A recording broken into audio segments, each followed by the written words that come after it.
Here's something that might challenge everything we assume about evil and suffering. What if they're not actually opposing forces to good, but rather the absence of it, like darkness is just the absence of light? Today we're exploring a fascinating Islamic perspective that completely reframes how we think about this age-old question. That's such an intriguing way to look at it. What led Islamic scholars to develop this unique perspective? Well, it all centres around this brilliant concept from Sayyid Nursi about viewing reality through two distinct lenses. He calls them mana-e-ismi and mana-e-harfi, basically seeing things either as standalone objects or as signs pointing to something greater.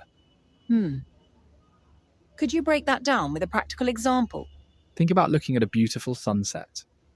You could focus purely on the scientific explanation, light particles scattering through the atmosphere, or you could see it as a sign of something transcendent.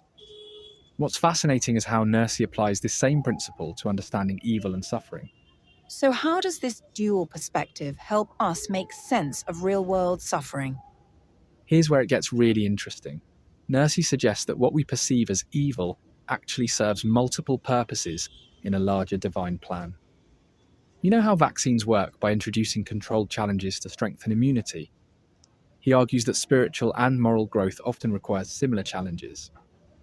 That's quite a perspective shift, but what about free will in all of this? Islamic theology has this fascinating spectrum of thought on this. The Qadariyya school emphasizes human free will, while the Jabriyya argues for divine determinism. But scholars like al-Maturidi propose this elegant middle ground. Imagine it like being in a vast library, where God creates all the books, but you choose which ones to read.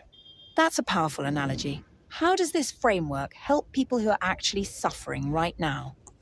Well, Nursi addresses specific situations, like the loss of loved ones or natural disasters, by suggesting they serve as wake-up calls or opportunities for collective growth. He even discusses how the death of innocent children, while tragic, ensures their eternal happiness in paradise, according to Islamic thought. You know, this reminds me of how some people say their greatest growth came from their hardest experiences. Exactly. And Al-Ghazali takes this further, comparing it to surgery. Sometimes temporary pain is necessary for ultimate healing. The key insight is that our limited perspective might not grasp the full picture of what's happening. How has this perspective influenced modern approaches to suffering? Contemporary Islamic thinkers are applying these principles to everything from personal trauma to global challenges like climate change. They emphasize that understanding evil's role doesn't mean accepting it passively. Instead, it's about finding meaning while actively working to reduce suffering.